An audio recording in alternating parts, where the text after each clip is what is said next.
Hola, buenas tardes. Primero, muchas gracias por venir a la charla en estas condiciones. Bueno, hoy por lo menos hace buen tiempo. Nos empezamos a sacar un poquito. El caso de Agustín Ferrer Casas, cuando en marzo-abril nos replanteamos la programación de viñetas, fue el único de los invitados que teníamos en el planning inicial de noviembre que cuando cambiamos el punto de mira y nos quisimos centrar en el cómic infantil y juvenil, también tuvimos claro que no íbamos a renunciar a Agustín porque, primero, el libro con el que hicimos la exposición, Mies, fue un libro que ya el año pasado nos encantó. Teníamos claro que queríamos que estuviese en viñetas, pero después por una cuestión incluso ya de fecha, ¿no? Pues bueno, que en el 2020 hagamos la exposición y tengamos al autor del libro que salió en el 2019, porque se cumplían los 100 años de la creación de la escuela Bauhaus, que marcó pues, la arquitectura, el diseño, tanto gráfico como industrial, no solo en Europa, sino en el mundo entero, y se cumplían además, que es una de esas carambolas curiosas, los 50 años de la muerte de Mies van der Rohe, que fue su último director. Con lo cual, pues es que era inevitable, es decir, lo teníamos que hacer sí o sí. El libro nos gustaba, era bueno. Agustín era un autor que ya alguna vez habíamos comentado que tendría que estar en viñetas y se daban ya esas coincidencias de fechas y entonces, pues bueno, este año Viñetas se centra específicamente en el cómic infantil y juvenil y Agustín Ferrer Casas con esta obra en concreto y bueno, hablaremos también del resto de su producción, por supuesto. Si ayer hablábamos de Xulia Vicente como un ejemplo de lo que podría haber sido la evolución del cómic en España en estos 23 años, en el sentido de que Xulia acudió a Viñetas como una preadolescente y ahora es una autora ya reconocida con obra publicada y con su exposición en la primera planta. El caso de Agustín podría ser el de no pocos autores que han tenido una relación con el cómic, pues bueno, colateral, que durante mucho tiempo no ha estado en el centro de su actividad, ni profesional, pero que es un prototipo que se ha repetido incluso entre los que al final han acabado profesionalizados, ¿no? Yo creo que correspondemos, casi me incluiría, a generaciones que un poco el límite tal vez estuvo en finales de los 90, principios de los 2000, que veníamos, pues sí, de espacios distintos, de la pintura, de la arquitectura, del diseño gráfico. Es curioso la cantidad de gente que ha pasado por arquitectura en el mundo del cómic. Y Agustín, que bueno, ahora nos contará sin duda, pues no tiene ese perfil biográfico, no es un quinceañero que sueña ya con ser dibujante de cómic y que lo tiene claro y que se pone a dibujar. No, Agustín tiene un recorrido pues peculiar que no se ajuste exactamente a esa trayectoria y acaba, pues bueno, acaba haciendo cómic, además también con una producción que al final, como decía Carmen Maura en el anuncio, tacita, pues acaba siendo ya importante tanto por la calidad de la obra como ya por la cantidad de libros que he ido produciendo. Y bueno, esto simplemente a modo de presentación y ahora ya, pues bueno, iniciamos la charla con Agustín. Os recuerdo, este año no hay micrófono volandero, con lo cual las preguntas hay que hacerlas desde el atril. No os vengáis abajo, no pasa nada, estamos en confianza, somos poquitos, con lo cual no tiene que dar vergüenza, pero bueno, hay que salir ahí y utilizar el atril y después también tendremos las preguntas que nos lleguen a través de redes sociales, que como sabéis este año estamos también transmitiendo tanto en streaming en directo la charla como después quedará alojada para que se pueda ver en cualquier otro momento. Nada más. Bueno, pues yo lo primero que le quería preguntar a Agustín es entrar un poco precisamente por tu aproximación. Yo cuando te conozco por Cazador de Sonrisas, bueno, pues me llama mucho la atención el libro, porque es un libro muy atípico dentro de lo que es lo normal dentro de los cómics en España, y empiezo a buscar información sobre ti, me encuentro con las apasionantes lecturas del señor Smith y digo, ¿y este hombre de dónde ha salido? ¿Dónde están los fanzines? ¿Dónde está un poco lo que apuntaba Miguel Anso, ¿no? Lo clásico que esperas, ¿no? Es decir, haberlo visto en revistas, fanzines, en otros lados, y tú vienes de un sitio completamente distinto. Entonces, a mí lo que me gustaría, aparte de que nos cuentes todo este tema de los concursos, que es una cosa muy curiosa y que se extiende muchísimos años, es ¿qué te hace a ti dedicarte a los tebeos? Es decir, ¿eras lector? No, porque es una de las cosas que yo no he encontrado en ninguno de los sitios que he leído, incluso entrevistas sobre ti y tal, ese germen que te lleva después a meterte entre pecho y espalda todos estos libros. Bueno, antes que nada, gracias por la invitación a Viñetas y eso, y gracias a la asistencia aquí del público. Acércate, por favor, al micro, porque más. Ayer nos dijeron que nos tenemos que pegar mucho. Mucho. Que si no, nos Joder, sí. Vale, se me oye, vale. Pues tal y como apuntas, ¿no? Yo venía del mundo de la arquitectura y no tenía, o sea, no era lector de cómics, o sea, me tengo igual que dar de latigazos, ¿no? Simplemente pues las lecturas típicas de juventud, pues de Tintines y Asterix y demás, ¿no? Lo típico. Entonces, fue durante la carrera de arquitectura en una asignatura sobre la estética, ¿no? En la que me planteé pues hacer un trabajo, pues porque había visto una serie en ETV, en la televisión pública vasca, sobre grandes autores de cómic, en la que, por ejemplo, teníamos aquí a Miguel Anso pues hablando durante media hora de su obra, ¿no? Y aquello pues me dejó pues con el culo cruzado, ¿no? Yo veía ya gente que estaba haciendo cosas diferentes de lo que hasta ahora ya había leído, ¿no? Una visión pues mucho más avanzada, ¿no? Lo que sería pues la historieta para un público adulto, ¿no? Y dije, pues voy a intentar hacer un trabajo sobre la estética del noveno arte. Y aquello pues me incitó pues a seguirme informando, a indagar un poco más, e incluso pues a leer algún otro cómic, ¿no? Entonces pues llegué a Moebius, a Bilal, a Ari, por supuesto, pues no sé, a Las Pastoras, y comprendí pues que aquella cosa pues que me gustaba, ¿no? Pero tampoco le di mayor importancia.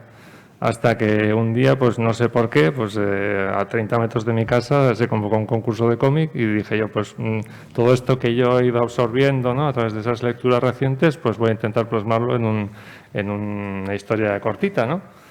Y sonó la flauta y gané el concurso. Entonces, es la cosa de la suerte del principiante, ¿no? Y dije yo, bueno, pues si esto funciona así, pues vamos a seguir probando. Y claro, el concurso que hacía, concurso que ganaba. Entonces yo decía, cojones, pues esto es la gallina de los huevos de oro. Y no me suponía tampoco mucho trance, porque simplemente era una especie de hobby. Claro. Lo estaba haciendo mientras cursaba la carrera de arquitectura, bueno, carrera que después abandoné en cuarto curso y acabé como aparejador. Y después, durante los años en los que estuve trabajando en un estudio de arquitectura, pues seguía haciendo, pues simplemente pues eso, como una especie de hobby que pues no me, pues yo qué sé, pues hacía 2 o 3 concursos al año y pues coño, pues igual o ganaba los 2 o uno, y bueno, yo decía, coño, pues me daba para pagarme mis vicios y mis cosas, no, coño, hasta mis autónomos, ¿no? Como quien dice. Hasta que eso llegó la crisis y bueno, pues se fue mierdando todo, y en un trabajo en el que pues se va centrando los problemas en menos gente porque se va reduciendo personal y te van lloviendo la mierda y todo lo demás y acabas hasta las narices, pues dices, joder, pues yo creo que igual es cuestión de cambiar de aires, y dejé pues la profesión que tenía de arquitectura en un estudio, ¿no? Y además coincidió que tenía 40 años y suelen decir que pues la crisis de los 40 y todo eso, ¿no? Bueno, pues me lié la manta a la cabeza y me tiré del balcón y dejé ese trabajo para dedicarme exclusivamente a crear cómics. Y eso fue en 2011 y empecé pues eso, pues intentando hacer un micromecenazgo con ese cazador de sonrisas. No llegué a hacerlo porque entre medio se metió otro micromecenazgo con las apasionantes lecturas del señor Smith, que fue un desastre, pero bueno, por lo menos fue el primer libro que edité. Y a partir de ahí, pues bueno, llegué a publicar con Grafito Editorial ese cazador de sonrisas como, no sé, fue una casualidad. O sea, en mi vida son todo casualidades. Suelo decir que yo nací con una flor en el culo, porque la editorial Grafito nacía en ese momento, buscaba historias y dibujantes y demás, y yo de sopetón pues les mandé un cómic entero, o sea, entero. Solo hubo que cambiar un par de ilustraciones, un par de viñetas, porque creían que se podía mejorar, y dijeron, coño, nacemos de cero y tenemos un cómic potente, pero muy jodido, ¿no? Porque la temática, pues coño, incluía, pues yo qué sé, psicopatías, bondage, o sea, era una cosa un poco turbia, ¿no? Un dentista que no siente empatía por el dolor ajeno, ¿no? Una cosa muy truculenta. Entonces, pues lo publicaron y funcionó. Es que fue una cosa de lo más extraña. El primer título de la editorial y fue un éxito. Y a partir de ahí, pues bueno, pues igual se me subió un poco la cosa a la cabeza y empecé por mi cuenta a hacer ese mies, pues empujado por lectores que decían, coño, tú tienes ahí una vocación de arquitecto, ¿no? En ese por detrás y podrías coger y hacer cualquier cosa, pues una historia de... No solo una historia ficticia, sino, pues como sería una Asterios Polyp o lo que sea, sino, pues yo que sé, una biografía. Y casi todo el mundo me decía sobre Mies. O sea, y yo incluso lo tenía pensado, porque Mies es un personaje muy potente, ¿no? Que durante la carrera pues oyes cosas, oyes historias, no solo de su trayectoria profesional, sino sobre su vida, ¿no? Que es lo interesante, lo que me parecía a mí interesante. Y empecé a hacer ese título, lo tuve que aparcar porque la editorial me dijo que en el plazo en el que planteaba yo hacerlo, pues me iba a olvidar la gente y me iba a caer en el ostracismo. Hice entre medios Art de Cuba y cuando acabé ese Art de Cuba, pues retomé otra vez Mies hasta el 2019 en que salió... O sea, Mies lo habías arrancado antes de... En 2015, sí, sí. Se ve ahí incluso se ve en las páginas la diferencia porque pasó por 3 tipos de escáner. O sea, la cosa fue en progresión. Y eso, en total, pues fueron unos 3 años de trabajo para hacer el libro este. O sea, igual podía haberlo alargado un poco más, pero la editorial quería sacarlo justamente en Barcelona, claro, en 2019, que era la fecha yo que tenía en mente en aquel 2015, sí. Y bueno, pues ha funcionado bien porque, no sé, pues es el típico libro que gusta mucho a los arquitectos. No es solo un catálogo de arquitectura, sino que además pues se pretende interesar al lector común, pues dándole a conocer pues la vida de un arquitecto, que no es una vida sosa, sino que es una vida muy, muy, muy jugosa de contar, ¿no? Porque tiene muchas luces y sombras. Y entonces, pues... no sé, es un libro muy... Hombre, yo estos días, cuando hablábamos de tu obra, ¿no? con los medios, una de las cosas que les insistía era: todos los que estén por encima de los 40, yo creo, van a tener el recuerdo de ciertas obras en supuesta historieta, en cómic, que nos intentaban colocar en el cole, en el instituto, pues eso, de efemérides históricas o de personajes, y que nunca funcionaban. Es decir, llegaban a tus manos, empezabas y en la 3ª página... Vidas ejemplares, decías, claro, y así, sí. Aquí no hay nada, las cerrabas. Porque en realidad no eran más que casi libros de texto disfrazados, ¿no? Y yo creo que en el caso de Mies, y Carlos yo creo que lo ha hecho también, lo hemos recomendado muchísimas veces, prescindiendo de que la persona a la que se la recomendábamos le interesase lo más mínimo la arquitectura o el diseño o la Bauhaus, porque lo que tú dices es, por un lado, una vida realmente azarosa y llena de episodios, pero después es, pues eso, un biopic que si al final te dicen es ficción todo y no tiene nada de realidad, pues funciona también. Es decir, es como historia súper interesante, la lees de manera apasionada y sobre todo te vas enganchando con el personaje, como tú decías, con sus luces y sus sombras, que a mí también fue algo que me pareció una decisión correcta, ¿no? El no pretender vender una figura santificada, ¿no? En el caso de Mies.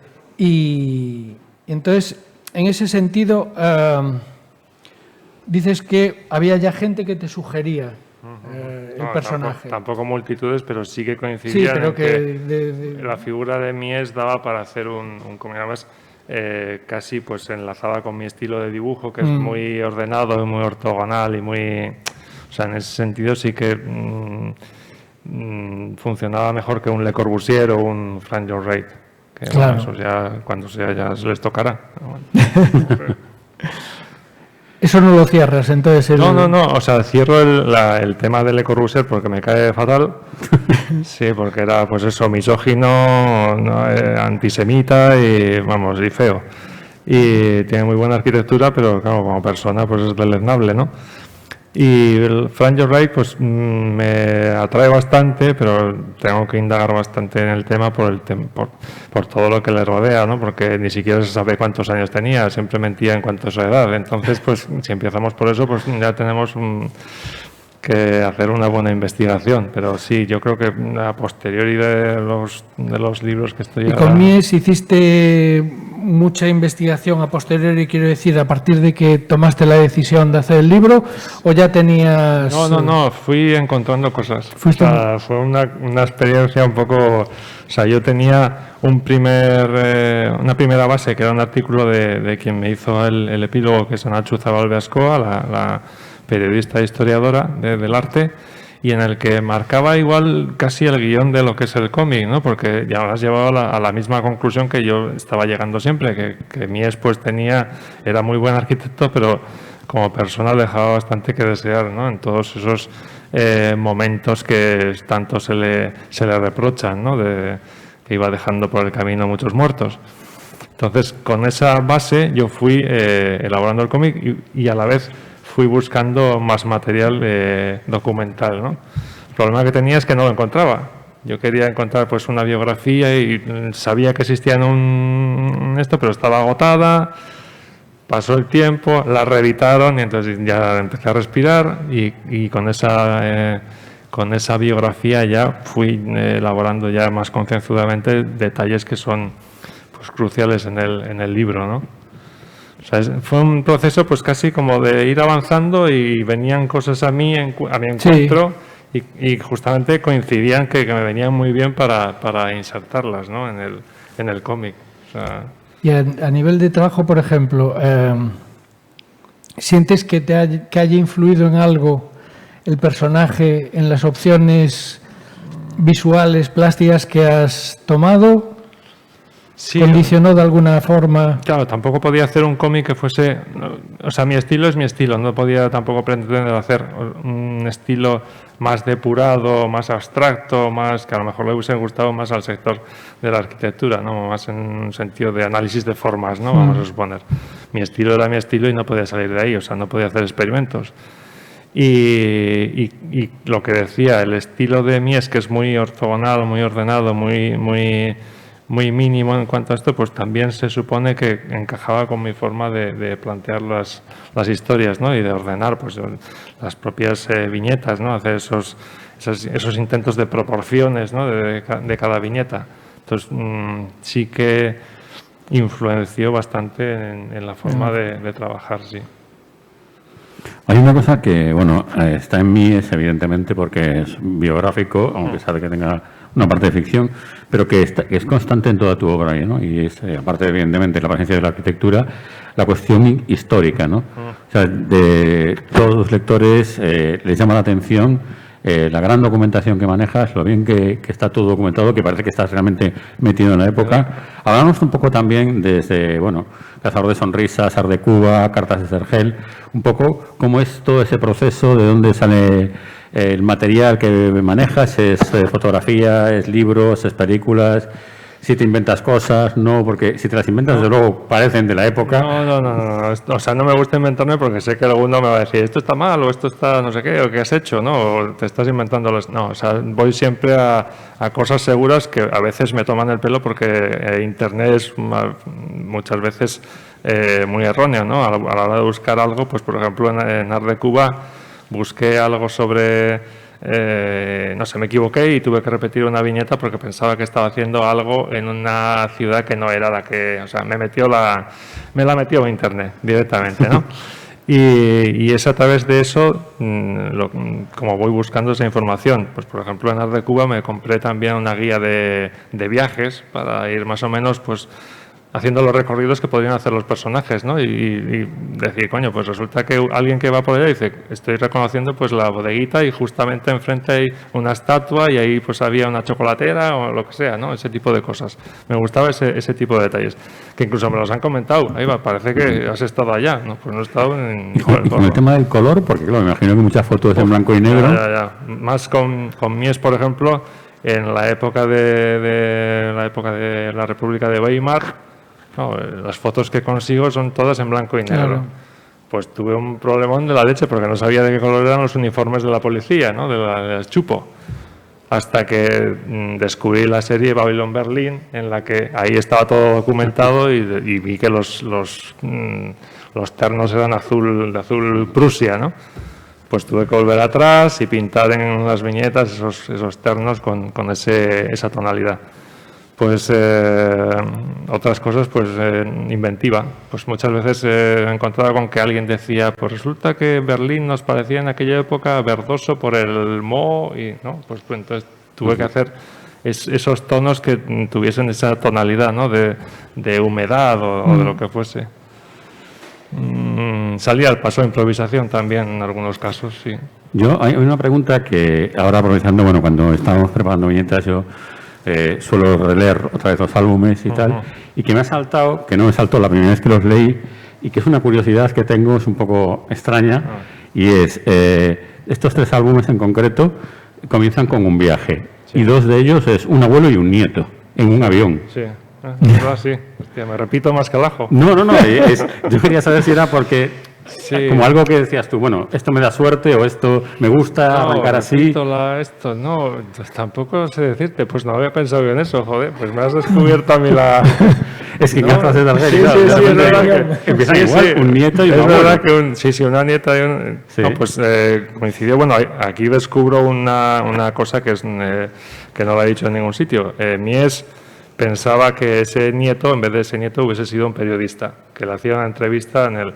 Pero lo dije, joder, quiero hacerlo igual un poco más personal y, coño, descubrí que el nieto, al fin y al cabo, siendo arquitecto también, porque siguió las cosas del abuelo, ¿no? Los pasos del abuelo, pues se hizo cargo de la dirección de obra de la nueva Galería Nacional en Berlín, ¿no? Y dije, coño, pues entonces cuando van a poner la primera piedra, pues viaja con el abuelo y quiere saber más sobre esa historia familiar o lo que sea, ¿no? Pues mira, y funcionó.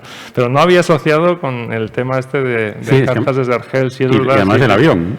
Es que tengo muy mala memoria, no, pero claro, para viajar de un sitio a otro, pues lo más normal es coger un avión. Pues eso. No, yo también me preguntaba si ese gusto, porque evidentemente los vehículos están muy presentes y muy documentados en tu obra, si también aparte de la arquitectura había un gusto especial por ello, ¿no? Por ejemplo, Art de Cuba es que es muy goloso dibujar esos coches de los años 60, ¿no? Con ese colorido y eso. Además, como están presentes todavía ya en La Habana, pues es que me parecía fenomenal. Y es que, o sea, lo que has comentado antes, me centro siempre en ese aspecto histórico que los 3 cómics, o casi todos, coinciden. Siempre están en la época, o rozan la época de los años 60 también, que es una época que no sé por qué, pues me gusta mucho, o sea, representar.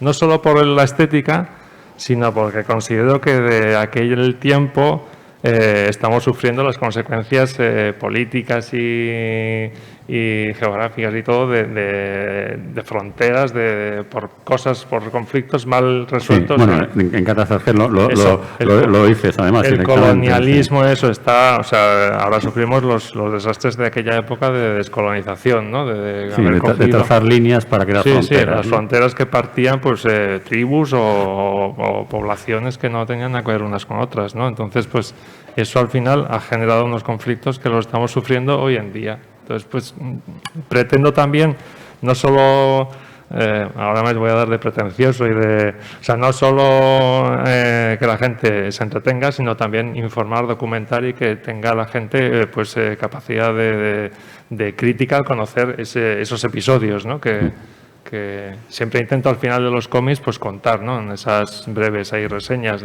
Bueno, breves que al final se me va un poco la mano escribiendo, pero bueno, joder, es que me dan papel, pues lo hago, ya está. Hay otra cosa que también es curioso y que está como en segundo plano, pero que es el humor. Sí. No está en primer plano porque evidentemente en plano está la historia y tal, pero sí que yo, sobre todo en las relecturas, vas notando como que hay una cierta socarronería en determinados momentos por detrás Y me gustaría que nos hablases de eso, de ese humor, esa segunda capa que hay en las historias, ¿no? Bueno, en Art de Cuba es buenísimo. O sea, sí, claro, es que también tengo unos personajes que son son estrellas, o sea, pues Errol Flynn, todas las payasadas que hacía y bueno, pues eso da mucha opción y mucho juego para hacer ese truco, ¿no? De emplear el humor.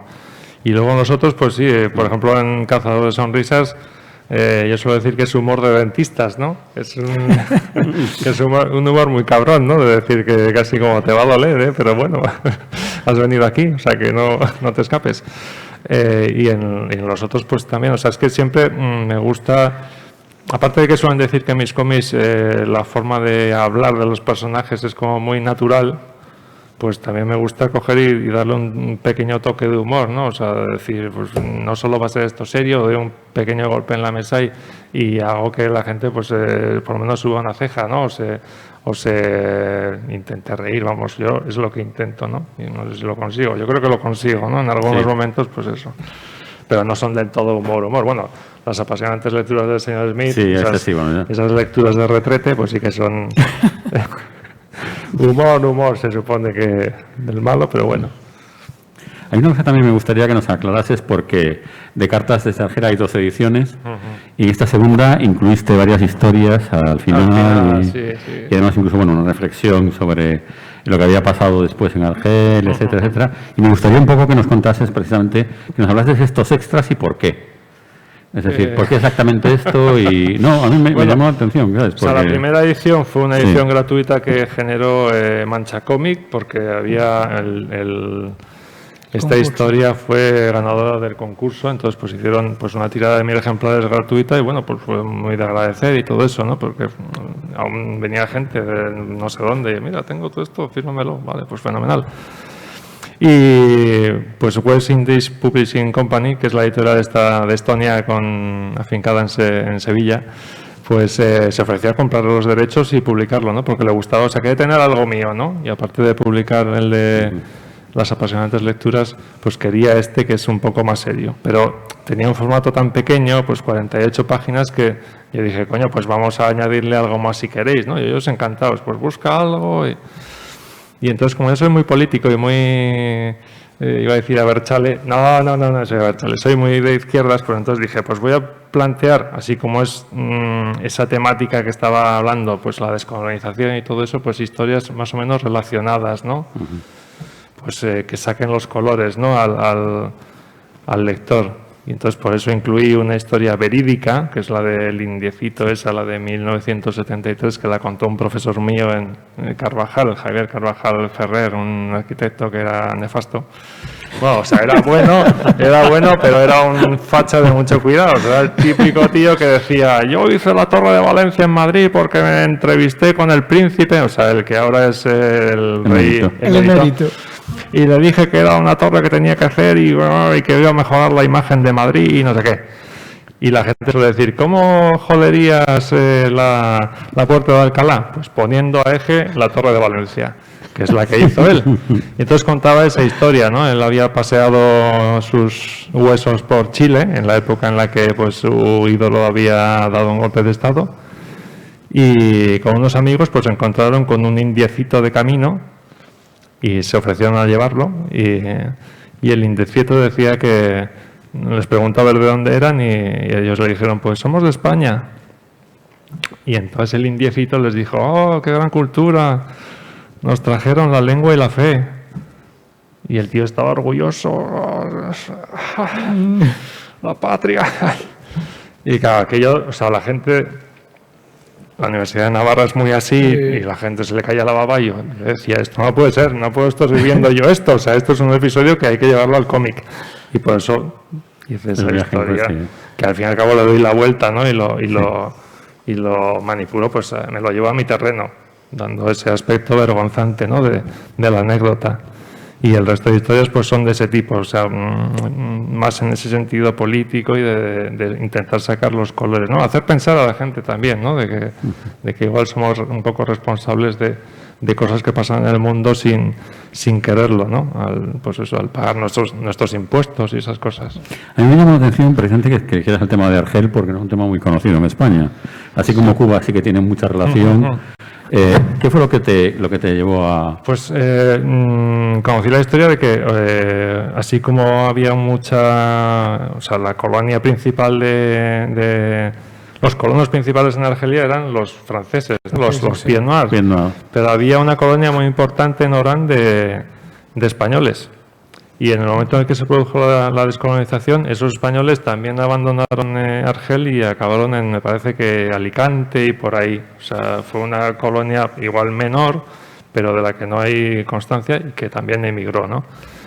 Y por eso, pero claro, hacer una historia sobre colonos españoles en Argelia pues me parecía un poco anecdótico, ¿no? Entonces pues lo llevé al tema, al lado francés, ¿no? Los Pieds Noirs y todo eso, y a contar pues ese episodio de cómo De Gaulle pues más o menos hizo, o sea, el juego ese que sabía hacer, porque era un buen estratega, ¿no? Incluso en la política, no solo en el terreno militar, sino que en la política también sabía jugar a todas las cartas, ¿no? Y como le salió bien la jugada, jugándosela a esos colonos que luego pues salieron escamados, ¿no? Abandonando la colonia. Sí. Mira, y comentaba antes Carlos, es cierto que hay toda una constante a través de tus libros.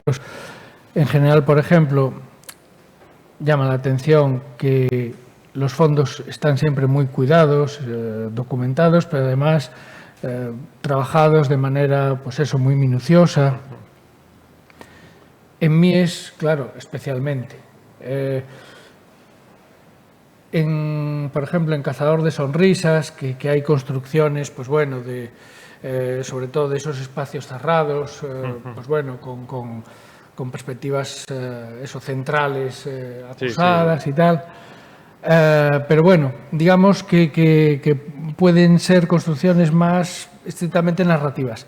En Mies yo creo que hay un poco un patrón de fondo que a los que hemos pasado por arquitectura vemos dibujos de arquitectura. Es decir, vemos aquellas compilaciones de Jacobi y tal, donde veíamos las cosas gloriosas de gente desde los años 40, 50, ¿no? ¿Cambió tu método de trabajo? En el caso de Mies fue, digamos, más de geometría descriptiva y de construcción, más ortodoxa, o sí. Sí, tuve que volver a la carrera, esa cosa que me daba repelús. O sea, lo que pretendía en muchas de las escenas es que, o sea, la arquitectura no es que fuese la protagonista, sino que fuese el fondo, pero a la vez esa arquitectura lo que tenía que era generar las diferentes secuencias en la narración. O sea, pues un muro a la vez tenía que ser ese muro visto ahí, pero también tenía que servir de partición entre lo que servía, o sea, entre lo que sucedía en esa escena y en la siguiente, ¿no? Sobre todo en esas páginas a doble página en las que estaba contando yo algo que eran recuerdos no muy nítidos, pero que estaban ahí. Sí, sí. Entonces hacía ese juego, efectivamente. Entonces, en esta es un clásico, la visión esta, la imagen esta del interior del pabellón de Alemania en la Expo del 29, pues es un clásico, ese interior, ¿no? Pues ese muro de ónice, la alfombra negra del suelo y luego esa cortina roja, ¿no? Que configuraba, pues, según el diseño de Lily Reich, que era la socia de Mies, que configuraba la bandera alemana, ¿no? Era una abstracción. Pues yo ahí, con esa imagen, pues quería hacer una especie de introspección del arquitecto, pues en su mundo, ¿no? Olvidándose de la gente que le rodeaba y todo eso, con sus comentarios. Él estaba pensando en lo que había hecho y en lo que podía hacer después, ¿no? Con la casa Tugendhat, ¿no? Que al fin y al cabo era la misma concepción, pero para una cosa, para un objeto habitable, ¿no? O sea, pasaba a ser una obra de arte también, pero habitable. Y entonces sí, la arquitectura al fin y al cabo, pues eso, juega ese papel muy de pensar, ¿eh? Me lo tuve que pensar cómo hacer y cómo, pues, poner una maqueta o hacer, pues yo qué sé, 1000 cosas. O sea, está pensado el libro. Bueno, yo no sé si queréis desde aquí hacer alguna pregunta. porque si no le vamos a dar paso también a las preguntas que tenemos de la red. ¿Hay alguien que quiera...? A ver. Adelante. Sí, sí. Yo quisiera saber... Mira, por favor, acércate porque es que siento que me es un problema que tenemos con el micro. Yo quisiera saber ya más tu proceso de trabajo al momento de ilustrar, qué técnica utilizas, cómo pasas de tener la hoja en blanco a ya tener algo así tan espectacular. Más de ese proceso, me da curiosidad a mí. Pues el proceso básicamente es tener mucho miedo al papel, porque soy muy cagado para eso, y ir haciéndolo poco a poco. O sea, primero hago una especie de boceto pequeñito, como si fuese una especie de sello, en el que digo, voy aquí, voy a intentar contar esto. Eso en la fase ya de desarrollo por escenas de los diálogos y todo esto. Y luego ya, pues en un tamaño ya mayor, en el tamaño en el que considero que va a ser la obra definitiva, pues hago el croquis y el boceto a lápiz. Y una vez que está hecho eso, con las correcciones que haya tenido que hacer, pues eso lo traspaso a un papel coloreado, un canson, vuelvo a hacer todo, o sea, lo calco como quien dice, vuelvo a dibujarlo todo otra vez a lápiz, porque claro, no hago con una transparencia, tengo que volver a dibujarlo todo, lo delineo, fijo ese papel a un tablero para que no se me deforme cuando haga una aguada, o sea, cuando utilice las acuarelas, pinto y coloreo como los críos y luego una vez acabado pues vuelvo a delinear o delimito los contornos valorando grosores y cosas por el estilo. Y luego ya pues eso lo paso a informático pues para hacer pues poner los bocadillos y los textos, que eso pues no le doy mucha... O sea, podía hacerlo de otra manera, pero es que soy muy flojo. O sea, unos rectangulitos, meto los textos ahí y ya está. No... Bueno, es muy línea clara, ¿eh? Por eso es que Sí, yo soy muy y ortogonal y no... pregunta casi morbosa. A ver. No me digas que dibujas con estilógrafos. Pues descubrí durante la carrera esos staplers que son calibrados, que se van gastando la punta en el Aunque papel. esos ya son rotuladores, ya no es lo mismo. No, No, no. son de aquellos que había que hacer Aquello ya pasó a la historia porque aquello me gasté yo dineros porque, joder, pues igual los mantenía mal y rompía la punta y decía, me cago, otras 1000 pelas de... Bueno, aquello ya quedó en el olvido y durante la misma carrera descubrí los staplers y dije, esto es la panacea, un 0,1, un 0,2. Luego ya descubrí el 0,05. Dije que esto ya es Alemania, viva Alemania. Y desde entonces uso eso, o sea, no uso otra cosa. No lo he pasado por japoneses y no me convencen. Sí. Luego he tenido el problema de que mi editor dice, es que no se ven los negros. Al escanear, pues falla un poco el tono de los negros, pero digo, tío, pues yo qué sé, métele ahí caña, yo qué sé. Sí, es que... Teníamos otra pregunta.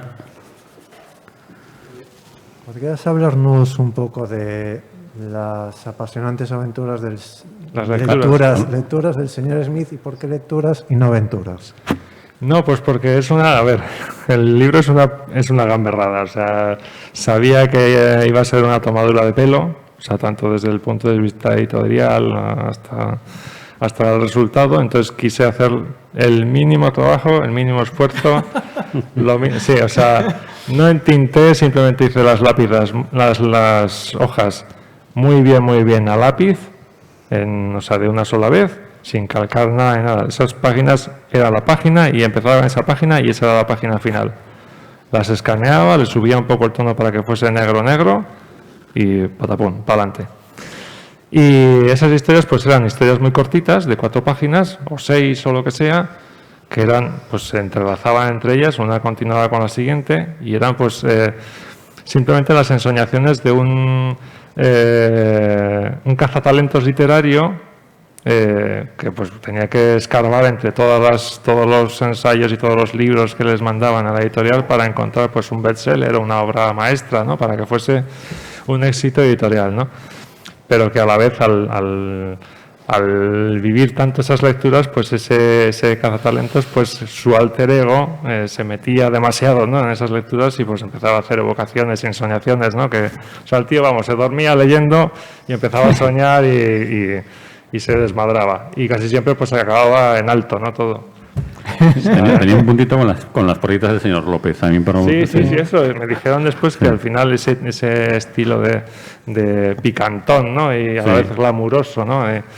Vamos a decir, pues que tenía su gracia. Y es eso, o sea, es un humor pues blanco, o sea, pues se veía que, no sé, bueno, igual no es para todos los públicos. Bueno, tuve su cosa en la primera edición, sí, porque, claro, puse en la portada un dinosaurio. Sí. Y entonces, claro, para los críos eso es un imán. Y luego si pasas la primera página y lees .g, pues claro, es como que el niño en cuestión va a decir, papá, ¿qué es el .g? ¿No? Pues entonces... Mientras no responda, pregúntale a tu madre. No, porque no lo sabe, ¿no? Tu padre no lo sabe.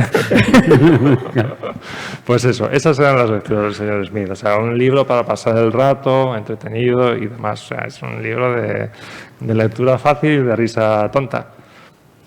Sin más. Bueno, tenemos ya las preguntas de la red. Y la primera es de Hugo, que nos pregunta por qué consideras relevante la obra de Mies por encima de la de otros arquitectos. Bueno, pues yo creo que porque es más, o sea, a ver, ¿a quién quieres más, a papá o mamá? Pues es que yo creo que Mies es mucho más ordenado, tiene más, a ver, por ejemplo, Le Corbusier. Me gusta su arquitectura porque es muy bestia, muy brutalista en el sentido de que usa el hormigón y demás, pero o sea, es innovadora y todo eso, pero refleja también mucho su personalidad, ¿no? Él quería hacer planes en los que se derribasen las ciudades para hacer sus mega torres invivibles, ¿no? Ciudades en las que era obligatorio usar un coche por narices y además su coche, ¿no? Su modelo de coche. Entonces, y luego la personalidad que tenía, pues, bueno, no cuento anécdotas porque no viene al caso. Frank Lloyd Wright, pues es un arquitecto muy organicista, pero ya digo que a la vez es muy mentiroso, ¿no? O sea, en algún momento sí que intentaré hacer un cómic con su persona, pero no tenía todos los datos sobre él, entonces no me atrevía a meterme ahí, ¿no? Y Mies yo creo que era el paradigma del arquitecto, ¿no? Porque sentaba las bases de lo que sería la arquitectura moderna en cuanto a ese tipo de diseño, ¿no? Solo decir, por ejemplo, como anécdota, cuando alguna vez doy alguna conferencia en algún colegio de arquitectos, les digo, ¿qué nivel de ocurrencias o de gracia o de esto quieren? ¿Un 90%? ¿Un 95%? Porque si ustedes han visto la película ahora no me saldrá, la de... ¿Cuál es? ¿La de Frank Lloyd Wright? No, esa película en la que hacen a través de un agujero negro Matthew McConaughey llega a otro... Interestelar, justo. Cuando hicieron la película Interestelar, al diseñar los elementos, diseñaron el robot TARS y se preguntaron, ¿cómo habría hecho Mies el robot TARS? Porque eran amantes el Philip Nolan, el director, y los creadores de imagen de la figura de Mies. Entonces dijeron, bueno, pues vamos a hacer un robot muy ortogonal, muy puro, ¿no? en sus líneas, ¿no? Y ese robot preguntaba, ¿no? Decía, ¿qué nivel de jijiji jaja queréis que tenga? ¿Un 90, un 90 y tantos %, ¿no? Y entonces es una forma de romper el hielo, ¿no? Con los arquitectos. Sí, es que claro, llegas a un público en el que están así todos mirando con cara de asesinos en serie, pues dices, pues vamos aquí a reírnos un poco, ¿no? Y empiezo con esa anécdota que, bueno, pues entronca pues cine con arquitectura, ¿no? De una manera un poco extraña. Entonces, pues me quedo con Mies. Eso. Jimena pregunta que respecto a Art de Cuba, ¿por qué elegiste ese momento histórico en particular y qué es lo que más te atrajo de la Revolución Cubana? ¿Qué triunfo? Por ejemplo, no, es que tampoco tenía, o sea, la idea base, o sea, la idea de Art de Cuba partía de una anécdota real, que era la entrevista que le hizo el actor Errol Flynn a Fidel Castro días antes de que triunfase la revolución, ¿no? Y a partir de ahí ya surge todo el resto de la historia. Entonces no podía hacerlo en otro momento. O sea, ese era como quien dice, como suelen decirse, el MacGuffin, ¿no? del libro.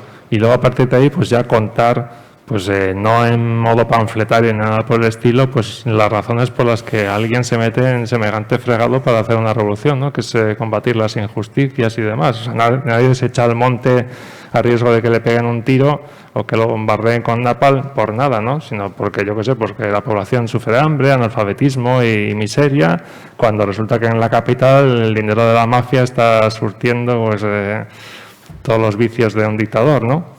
Entonces me apetecía contar eso pues en las primeras páginas y luego en el desarrollo pues en el campamento de los guerrilleros a través de las mujeres justamente del batallón Mariana Grajales, o sea, no por boca de Fidel, no quería hacer un panfleto porque seguramente alguien hubiese dicho, ¡hala, ya está haciendo propaganda Rojeras de mierda!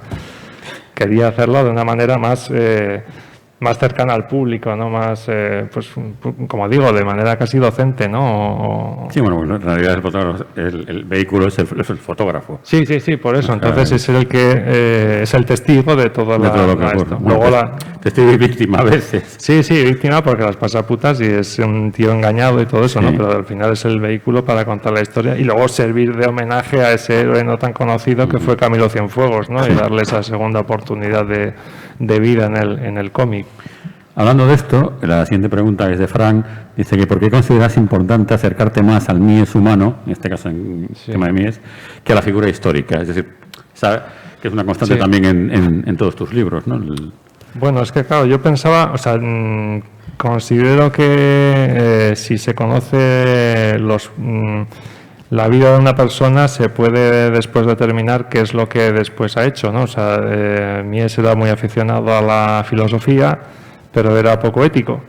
O sea, entonces era una persona muy ordenada, o sea, recurría a ese dicho suyo de menos es más, pero claro, ese menos es más en el diseño también lo aplicaba a su vida personal, ¿no?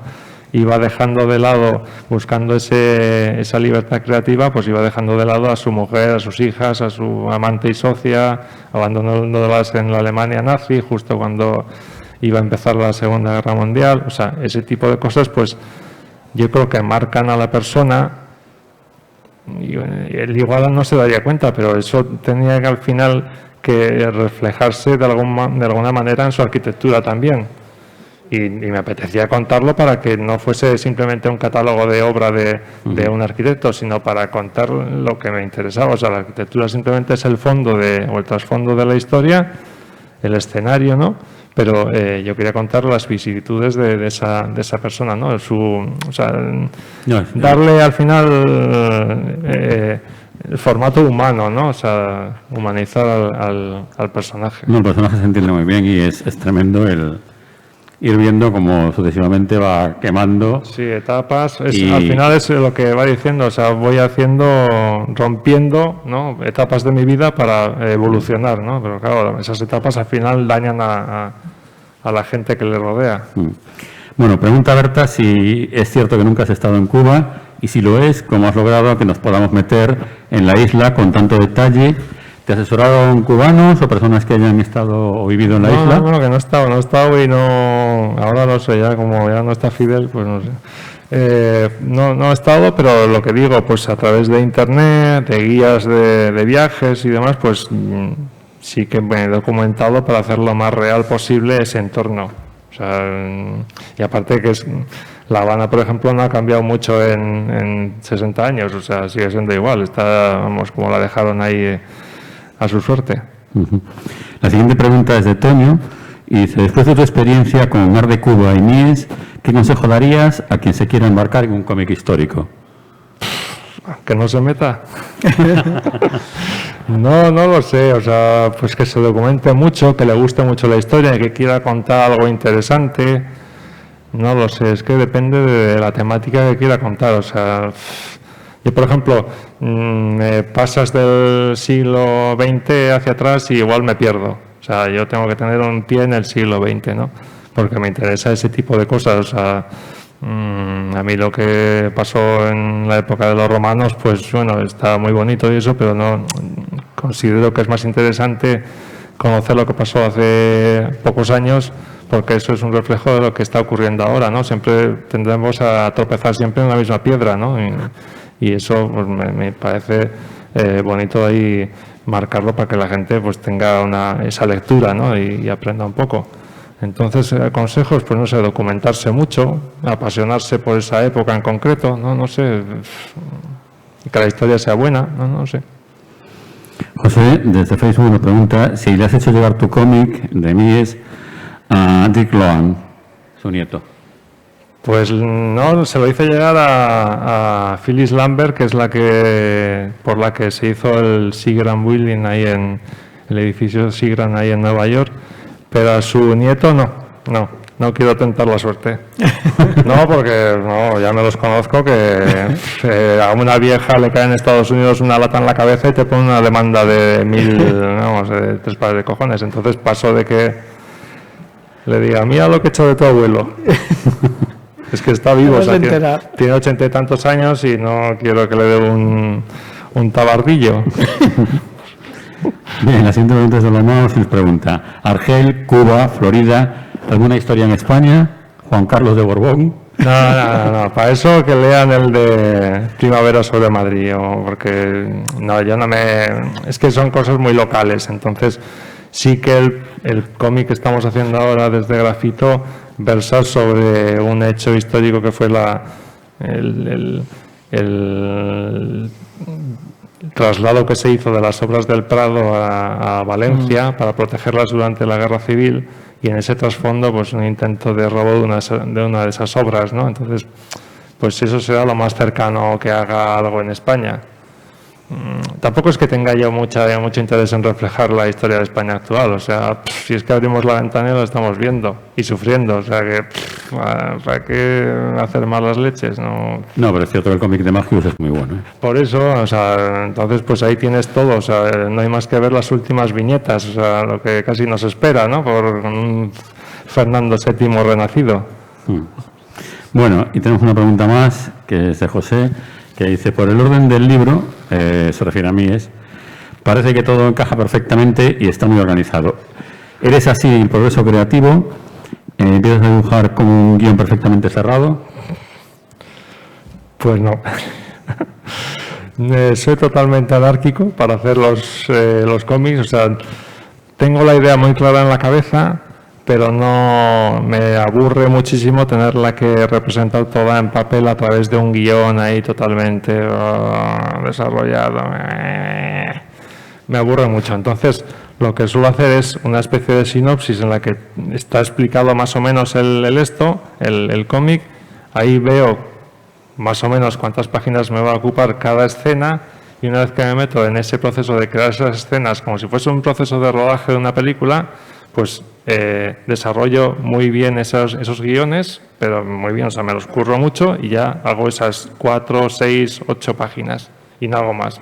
Y luego paso a la siguiente escena y voy repitiendo ese proceso. ¿Qué pasa? Pues que en algún momento del cómic pues puedo insertar alguna página más, o sea, algún grupo de 2 páginas, por ejemplo, en algo que había hecho, o sea, entre medio, ¿no? Porque igual hasta lo admite. Pero no haces escaleta de decir, bueno, voy a contar esto, aunque sea de una manera somera y tal. Sí, una escaleta somera sí que hago, porque así sé más o menos pues que me va a ocupar 170 páginas o 126 o lo que sea, pero claro, muy somera de 4 páginas, o sea, una sinopsis. Solo eso. Y luego ya... Cada escena lo que te vaya pidiendo. Todas las escenas, los textos de diálogo, eso los voy haciendo conforme avanzo paso a paso en el esto. Cosa que a los editores, a Grafito...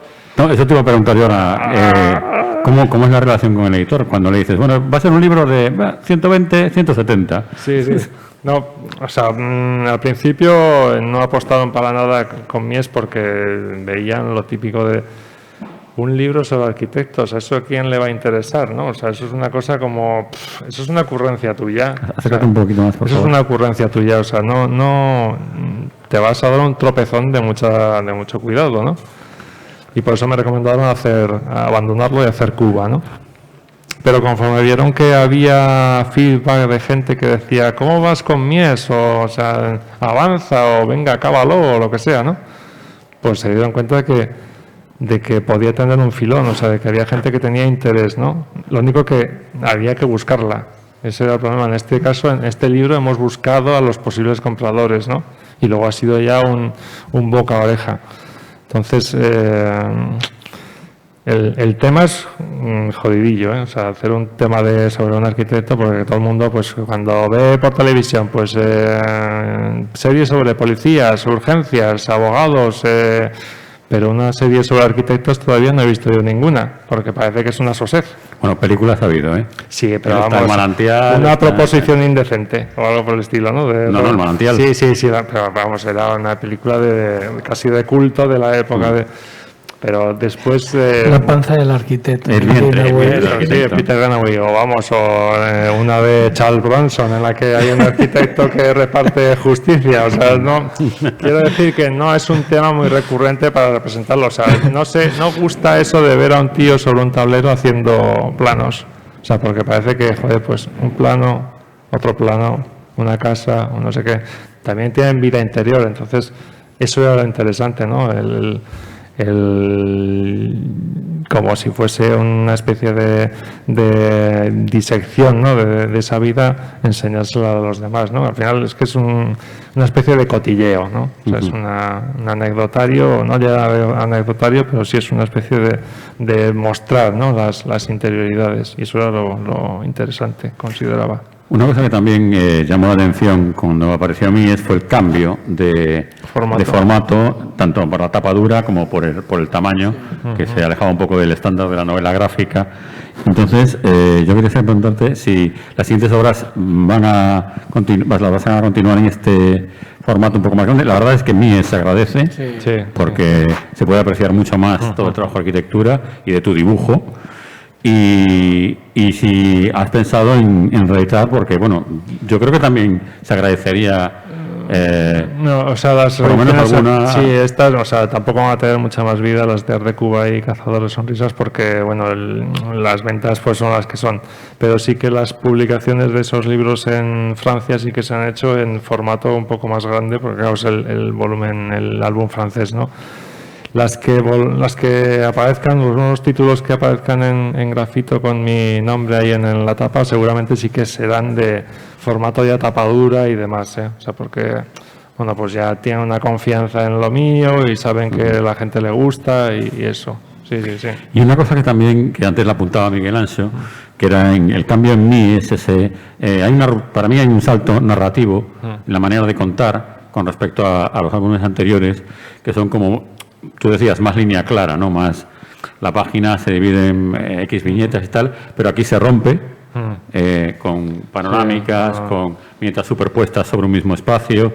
¿Esto es algo que es porque te lo pedía esta obra en concreto, o es que estás también pensando en incorporar esos elementos ya de forma natural a nuevas obras?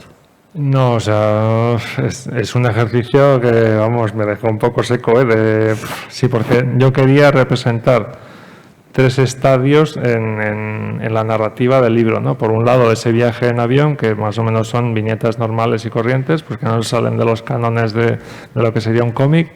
Luego quería representar recuerdos más o menos nítidos, que son esas páginas dobles en las que la propia arquitectura sirve como, y los bocadillos, y sirve como división entre viñetas. O sea, esos son recuerdos, ¿no?, que está contando el arquitecto.